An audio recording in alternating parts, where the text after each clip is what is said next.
గతంలో అధికారంలో ఉన్న పార్టీలు ప్రతిపక్షాలు కూడా రాజకీయాలను పార్టీలకు విధానాలకు సిద్ధాంతాలకు మాత్రమే పరిమితం చేసుకుని ఉండేవి. అందువల్లే అప్పుడు రాజకీయాలు ఓ పద్ధతిలో సాగేవి. రాజకీయాలలో ఉన్నవారు వాటి నుంచి తప్పుకున్నవారు కూడా చాలా గౌరవంగా ప్రశాంతంగా జీవించగలిగేవారు. ఒకే నియోజకవర్గానికి చెందిన ప్రత్యర్థి పార్టీ నాయకులు కూడా ఎదురుపడినప్పుడు సరదాగా మాట్లాడుకునేవారు. కానీ జగన్ అధికారంలోకి వచ్చాక ప్రత్యర్థులను చావుదెబ్బ తీసి రాజకీయాల్లో పైచేయి సాధించేందుకు భౌతిక గాడులు, వ్యక్తిగత స్థాయిలో దూషణలు, కేసులు, వేధింపులు వంటి అవాంఛనీయ సంస్కృతిని ప్రవేశపెట్టారు.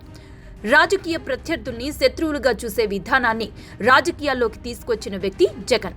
ఆ విధానాలను అనుసరించినందుకే పలువురు ఐఏఎస్, ఐపీఎస్ అధికారులతో సహా వైసీపీ నేతలు నేడు భారీ మూల్యం చెల్లిస్తున్నారు. కానీ ఈ దుస్సంస్కృతికి ఇక్కడితో అడ్డుకట్ట వేయాలని CM Chandrababu Naidu, deputy CM Pawan Kalyan భావిస్తూ వ్యక్తిగత కక్షలకి తాము దూరంగా ఉంటూ తమ పార్టీ శ్రేణులను కూడా కట్టడి చేస్తున్నారు.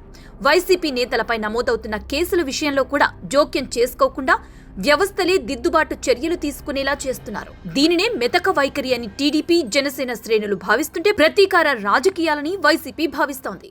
తమ హయాంలో చేయకూడని తప్పులు చేశామని జగన్ అంగీకరించకపోవచ్చు. కానీ వైసీపీ నేతలందరికీ తెలుసు, బహిరంగంగా అంగీకరించడానికి ధైర్యం చాలకపోయినా అంతర్గతంగా తమ అనుయాయుల వద్ద వారు ఇదే అభిప్రాయం వ్యక్తం చేస్తున్నారు. ఇప్పుడు పోసాని కూడా అదే మాట పోలీసులతో చెప్పినట్టు తెలుస్తోంది. కానీ సీఎం చంద్రబాబు నాయుడు తమపై అన్యాయంగా, అక్రమంగా కేసులు నమోదు చేయించి రాజకీయ వేధింపులకు పాల్పడుతున్నారంటూ జగన్, వైసీపీ నేతలు బలంగా వాదించడం కేవలం ప్రజలను నమ్మించడానికే అనే విషయం ప్రజలకు కూడా అర్థమవుతోంది. కేవలం ప్రజల సానుభూతి పొందడానికే ఇప్పుడు అడ్డంగా వాదిస్తున్నారు.